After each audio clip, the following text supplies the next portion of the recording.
Hello दोस्तों, स्वागत है आपका श्री गुरु एकेडमी में। मैं मनु वर्मा आपका शुक्रिया हार्दिक अभिनंदन करता हूं। दोस्तों, आज मैं आपके लिए मनोविज्ञान पेडागोजी के 15 इम्पोर्टेंट क्वेश्चंस लेकर आया हूं, जो आपके लिए सीटेट पेपर 1 और पेपर 2 दोनों के लिए बहुत ही ज़्यादा इम्पोर्टेंट है दोस्तों। ठीक है, तो दोस्तों मैं आपसे यही कहना चाहूँगा, मुझे आपसे कुछ नहीं चाहिए, आपका लाइक नहीं चाहिए, आपका सब्सक्राइब नहीं चाहिए, आपका कमेंट नहीं चाहिए। वो आपकी मर्जी रहेगी, अगर आपको अच्छा लगता है तो करिए, मैं आपसे फोकस नहीं करता। लेकिन आपसे चाहिए तो चाहिए, सिर्फ क्या चाहिए दोस्तों, मुझे सिर्फ आपका सीटेट क्लियर चाहिए।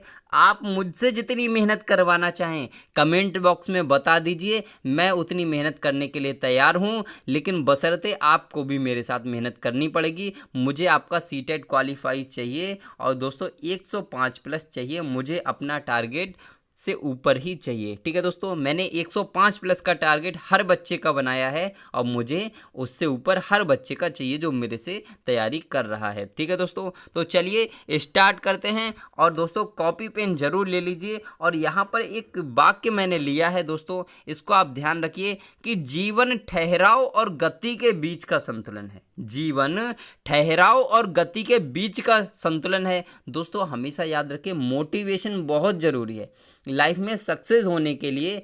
मोटिवेशन, देखो दो चीज़ें बहुत इंपॉर्टेंट है। पहला तो हो गया मोटिवेशन, ठीक है, क्योंकि जब तक आप मोटिवेट नहीं होते तब तक आप कुछ भी नहीं कर सकते। दूसरी चीज़, ज़िंदगी में सीखने के लिए हंसना बहुत ज़रूरी है। हंसना बहुत ज़रूरी है। हंसने का संबंध सीखने से उतना ही है जितना कि एक गाड़ी का संबंध एक पहिए से होता है। पहिए के बिना गाड़ी नहीं चल सकती, उसी तरीके से हंसने के बिना सीखना नहीं हो सकता दोस्तों।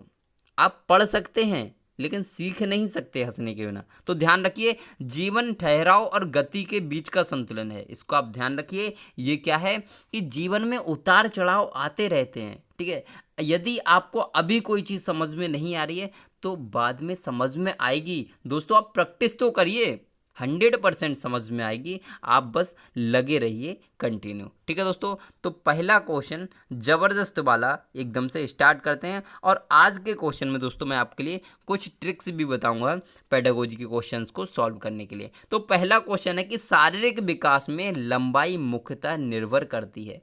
यानी कि शारीरिक विकास में लंबाई किस पर निर्भर करती है, ये आपको बताना है। क्या पीयूष ग्रंथि पर, अधिवृक्क ग्रंथि पर, अग्न्याशय ग्रंथि पर, या फिर इनमें से कोई नहीं दोस्तों। तो इसका राइट आंसर क्या हो सकता है, तो मैं आपके लिए बताना चाहूँगा, जो लंबाई होती है वो आपकी, आप सभी लोग जानते होंगे, पीयूष ग्रंथि पर निर्भर करती है। और पीयूष ग्रंथि कहाँ पाई जाती है, तो वो आपके मस्तिष्क में पाई जाती है दोस्तों, इसको आप ध्यान रखेंगे। और ये क्या है, तो ये एक अंतःस्रावी ग्रंथि है, इसको आप ध्यान रखेंगे। और इसका जो आकार होता है ना दोस्तों, वो एक मटर के जैसा होता है। मटर का दाना होता है ना, तो मटर के दाने के जैसा आकार होता है इसका, इसको आप ध्यान रखेंगे। और यह जो है आपका मस्तिष्क के तल पर हाइपोथैलेमस जो होता है उसके निचले हिस्से में होता है। तो आप इसको ध्यान रखेंगे। आई होप, मुझे लगता है मैं यहाँ पर 3 से 4 क्वेश्चन आपके बना चुका हूँ, तो आप इसको ध्यान रखेंगे। ठीक है दोस्तों, अब चलते हैं नेक्स्ट क्वेश्चन पर। हमारा नेक्स्ट क्वेश्चन है दोस्तों, थोड़ा सा स्लाइड को छोटा करते हैं जिससे कि आपको पूरा क्वेश्चन एक ही बार में दिख जाए। हाँ जी दी, नेक्स्ट क्वेश्चन है कि अध्यापक को यह सुनिश्चित करना चाहिए कि उसकी कक्षा के सभी शिक्षार्थी अपने आप को स्वीकृत और सम्मानित समझें। इसके लिए शिक्षक को क्या करना चाहिए। दोस्तों पहले आपको क्या करना है, क्वेश्चन का अर्थ अच्छे से समझ लेना है जब भी आपको क्वेश्चन को सॉल्व करना है। ये कुछ ट्रिक्स मैं आपके लिए बता रहा हूँ। क्वेश्चन एक बार में समझ नहीं आता, उसको दोबारा पढ़ लीजिए। ठीक है, तो फिर से पढ़ लेते हैं एक बार कि अध्यापक को यह सुनिश्चित करना चाहिए कि उसकी कक्षा के सभी शिक्षार्थी अपने आप को स्वीकृत और सम्मानित समझें। इसके लिए शिक्षक को क्या करना चाहिए, कहने का तात्पर्य यह है कि कक्षा का जो वातावरण है वो प्रजातांत्रिक होना चाहिए, यही है इसका सारा। ठीक है, तो उसके लिए शिक्षक को क्या करना चाहिए, उन छात्रों की तलाश करें जो अच्छी अंग्रेजी बोलते हैं और अमीर घरों के हैं और उन्हें आदर्श के रूप में प्रस्तुत करें। तो आप कहोगे ये हो सकता है, अरे भाई इससे क्या होगा, इससे बच्चों में हीन भावना पैदा होगी और कहीं ना कहीं डिवाइडेशन की बात की जा रही है। तो हमेशा आपको डिवाइडेशन नहीं करना है, बच्चे में हीन भावना पैदा नहीं करना है, नेगेटिव पॉइंट नहीं लगाना है, बच्चे को दंड नहीं देना है, पुरस्कार नहीं देना है। इन सारी चीज़ों को आप ध्यान रखिए, ठीक है। बच्चे को क्या मानना है, देवता मान लीजिए भाई, देवता।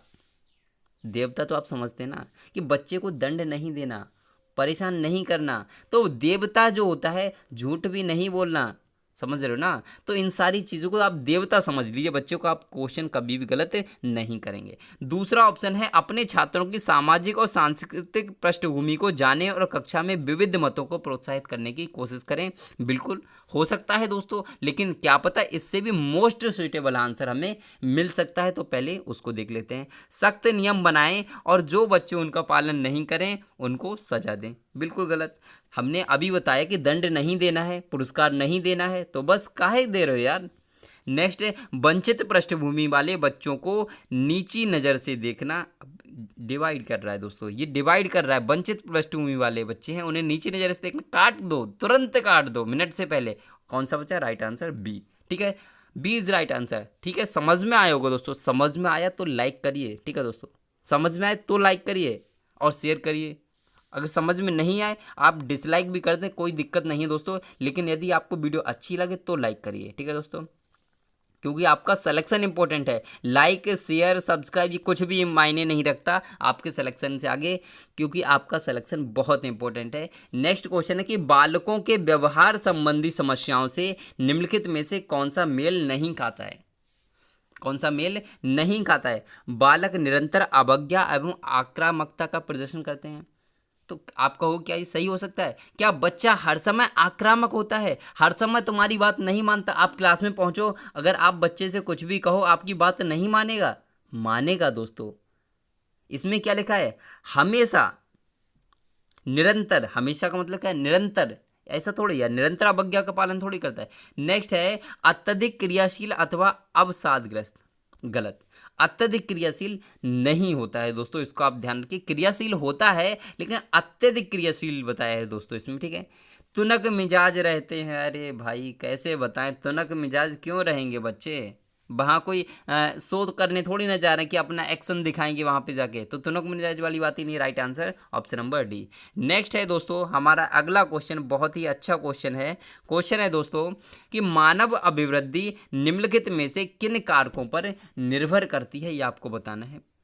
क्या यह आनुवंशिकता पर, भोजन पर, अंतःस्रावी ग्रंथियां पर, या फिर उपर्युक्त सभी पर। तो दोस्तों इसका राइट आंसर आप सभी लोग जानते होंगे कि हमेशा ध्यान रखिए दोस्तों कि मानव अभिवृद्धि किस पर निर्भर करती है, तो आनुवंशिकता पर निर्भर करती है। जो हमारे पूर्वजों से गुण प्राप्त हुए हैं उन पर निर्भर करती है। भोजन, किसी बच्चे को अच्छा भोजन प्राप्त हो रहा है तो उसकी वृद्धि अच्छी होगी, और किसी बच्चे को भोजन अच्छा प्राप्त नहीं हो रहा है, उसको पौष्टिक भोजन नहीं मिल रहा है, तो उसकी वृद्धि उतनी नहीं होगी। अंतःस्रावी ग्रंथियां भी होंगी। इसीलिए right answer option number D is right answer. ध्यान रखेंगे दोस्तों, डी इज राइट आंसर। चलते हैं नेक्स्ट क्वेश्चन पर।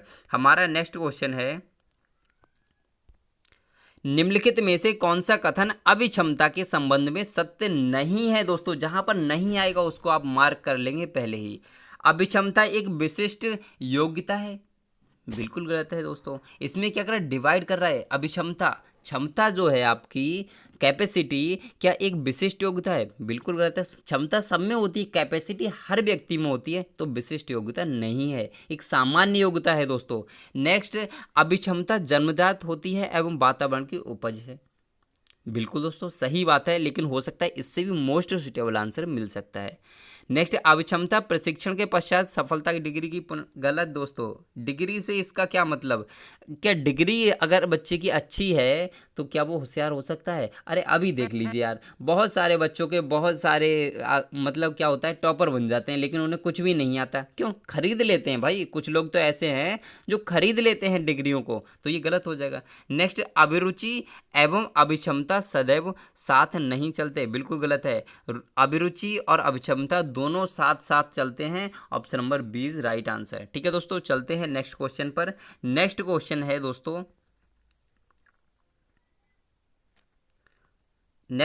दोस्तों, बहुत ही अच्छा क्वेश्चन है। निम्नलिखित में से कौन सा उदाहरण पावलोव के शास्त्रीय अनुबंधन सिद्धांत से संबंधित है दोस्तों, आपको ये बताना है दोस्तों। फर्स्ट ऑप्शन है, व्यक्ति ताला खोलने के लिए उसके पास चाबियों में से एक एक कर चाबी को लगाने का प्रयास करता है दोस्तों। क्या ये हो सकता है? तो आप कहोगे गलत है दोस्तों। बार बार जब प्रयास करता है तो ये अभ्यास का नियम हो गया, और अभ्यास का नियम थॉर्नडाइक साहब ने दिया था, तो ये नहीं होगा। नेक्स्ट, घंटी की सही आवाज़ को सुनकर अध्यापक कक्षा छोड़ देता है। अरे राइट आंसर एकदम से राइट आंसर यही मिलेगा, क्योंकि दोस्तों आपने देखा था पावलोव ने जो प्रयोग किया था शास्त्रीय अनुबंधन का सिद्धांत, वो किस पे किया था? कुत्ते पे किया था। और जब कुत्ते को भोजन दिया जाता था, घंटी के साथ दिया जाता था, और धीरे धीरे क्या हुआ, उसकी मतलब उसके मुंह से लार निकलती थी, और धीरे धीरे उसको भोजन नहीं दिया गया, लेकिन घंटी बजाई गई, तब भी उसके मुंह से लार निकली थी दोस्तों। तो ये क्या है? ये एकदम से राइट आंसर है। ठीक है, आप इसको ध्यान रखेंगे। ये वाला आपका गलत हो जाएगा, क्योंकि जानवर सही स्थान पर चोट करता है, गलत, इससे कोई मतलब नहीं है, तो आपका बी इज राइट आंसर। चलते हैं नेक्स्ट क्वेश्चन पर। हमारा नेक्स्ट क्वेश्चन है दोस्तों, बाल केंद्रित शिक्षा बल देती है, किस पर बल देती है, आपको बताना है दोस्तों।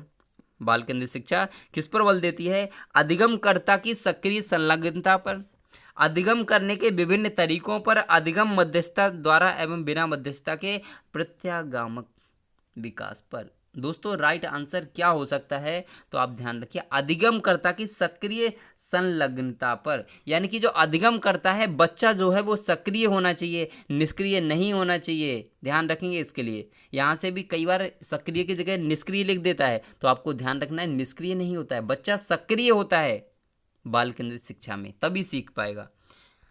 नेक्स्ट क्वेश्चन है कि बुद्धि के संबंध में निम्नलिखित में से कौन सा कथन सत्य नहीं है दोस्तों। ऑप्शन फर्स्ट, बुद्धि एक उत्पाद है। तो आप कहो क्या ये एक उत्पाद है? बुद्धि हमारा पैदा की जाती है, तो आपको गलत है दोस्तों, उत्पाद नहीं है ये। बुद्धि एक प्रक्रिया है, बिल्कुल गलत, ये प्रक्रिया थोड़ी ना है। बुद्धि एक प्रक्रिया एवं उत्पाद है, तो आप कहो क्या ये हो सकता है? तो आप कहो ये भी नहीं हो सकता, क्योंकि जब दोस्तों उत्पाद है ही नहीं, प्रक्रिया है ही नहीं, तो गलत है। राइट आंसर बुद्धि एक स्वामित्व है। ठीक है, तो इसको आप ध्यान रखेंगे। नेक्स्ट क्वेश्चन है, प्रक्षेपण परीक्षणों की सामान्य रूप से मुख्य विशेषता है। अस्पष्ट सामग्री, उत्तर सही अथवा गलत होते हैं, परीक्षण का उद्देश्य बताया नहीं जाता, या फिर इनमें से कोई नहीं। तो दोस्तों इसका राइट आंसर क्या हो सकता है? तो प्रक्षेपण परीक्षणों की सामान्य रूप से जो विशेषता होती है वो क्या होती है दोस्तों? तो आप ध्यान रखिए, अस्पष्ट सामग्री। इसको बहुत अच्छे से ध्यान रखिए, प्रक्षेपण परीक्षणों की जब भी बात होगी तो आप अस्पष्ट सामग्री को ही लगाएंगे दोस्तों, आप इसको ध्यान रखेंगे। चलते हैं नेक्स्ट क्वेश्चन पर, और हमारा नेक्स्ट क्वेश्चन है, अध्यापक के दृष्टिकोण से प्रतिभाशीलता किसका संयोजन है? ये आपको बताना है अध्यापक के दृष्टिकोण से। ठीक है, तो उच्च प्रेरणा, उच्च वचनबद्धता, उच्च क्षमता। अब यहाँ पर दोस्तों अध्यापक के दृष्टिकोण से बात करनी है कि अध्यापक में किस प्रकार की प्रतिभाशीलता होनी चाहिए, किस प्रकार का अध्यापक होना चाहिए, ये आपको बताना है दोस्तों। तो क्या हो सकता है? तो मैं आपके लिए राइट आंसर बता देता हूं कि उच्च योग्यता होनी चाहिए, उच्च सृजनात्मकता होनी चाहिए, और उच्च वचनबद्धता होनी चाहिए। यही वाला आपका राइट आंसर है, ऑप्शन नंबर डी। इसको रट लीजिए दोस्तों, समझ में नहीं आता तो रट लीजिए, याद नहीं रहता तो रट लीजिए, क्योंकि मैं आपको समझाऊंगा, रटवाऊंगा नहीं, आपको समझ में आ जाएगा, रटने की जरूरत ही नहीं पड़ेगी।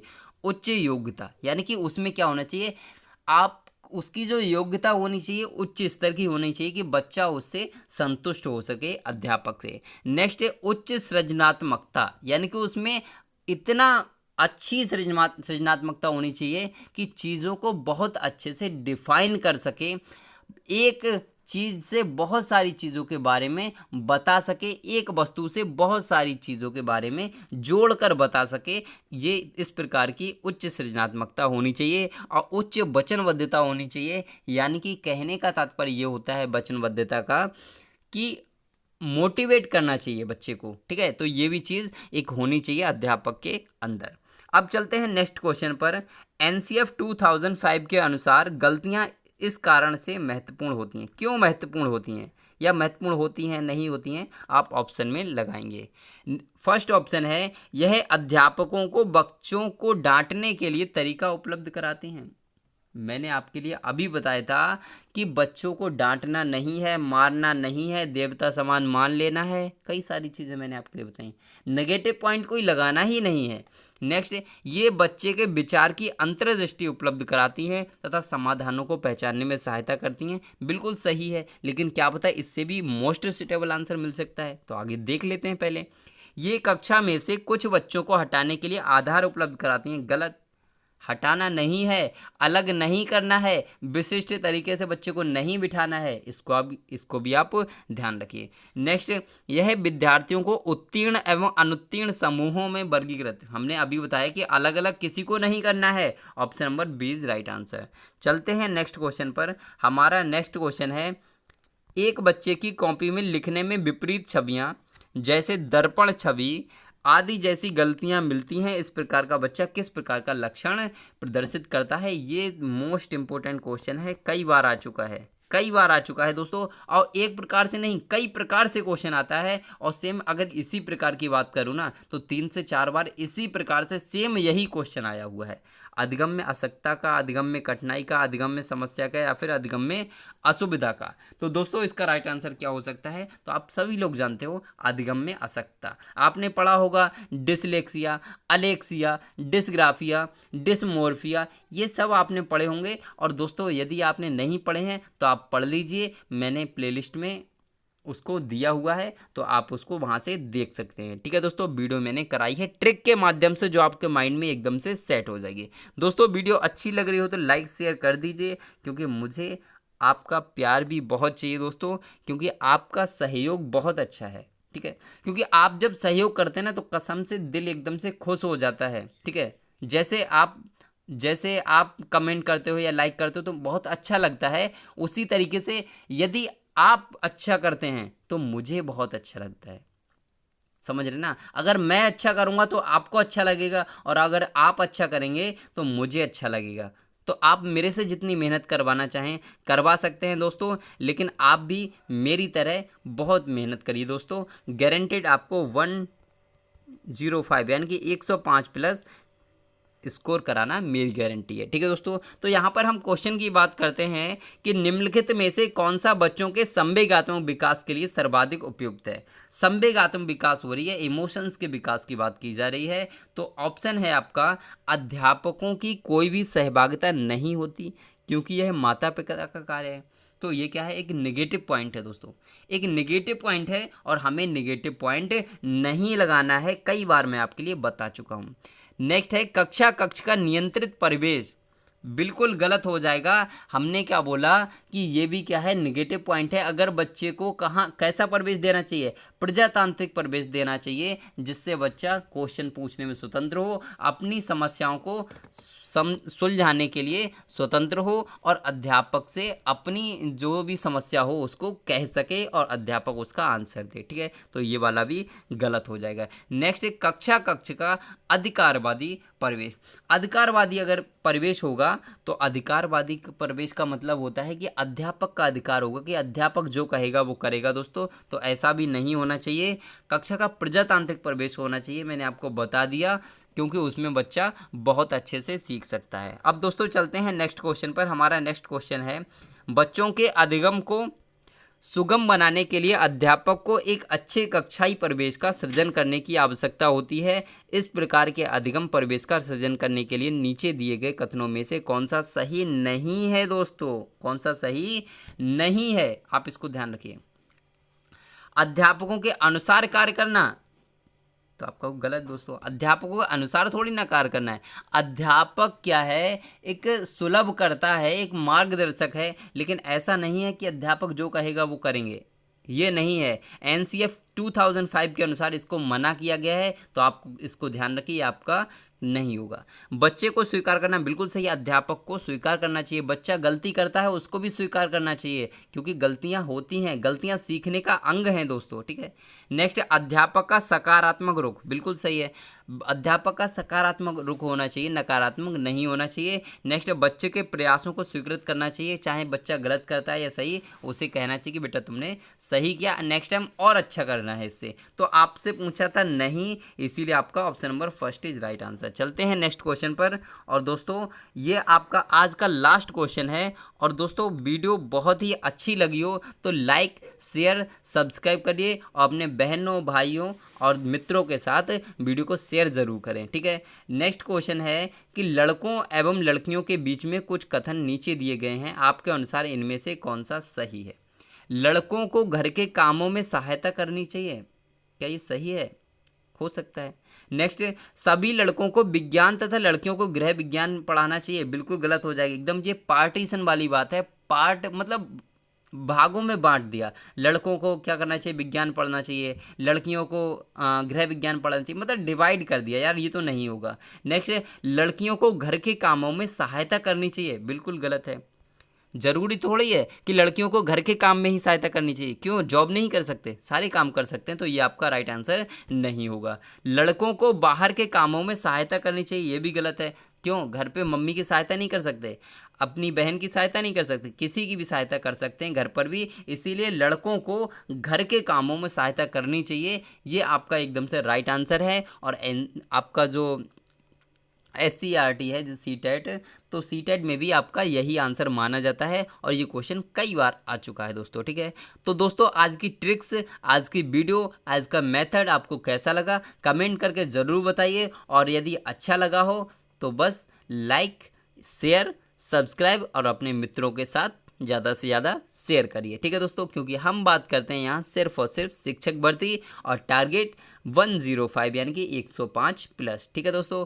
तो दोस्तों आपसे एक बार फिर से कहना चाहूँगा कि सीखने के लिए बहुत ज़रूरी है हंसना, तो बस हंसते रहिए, मुस्कुराते रहिए, सीखते रहिए। और आज के लिए बाय बाय टाटा।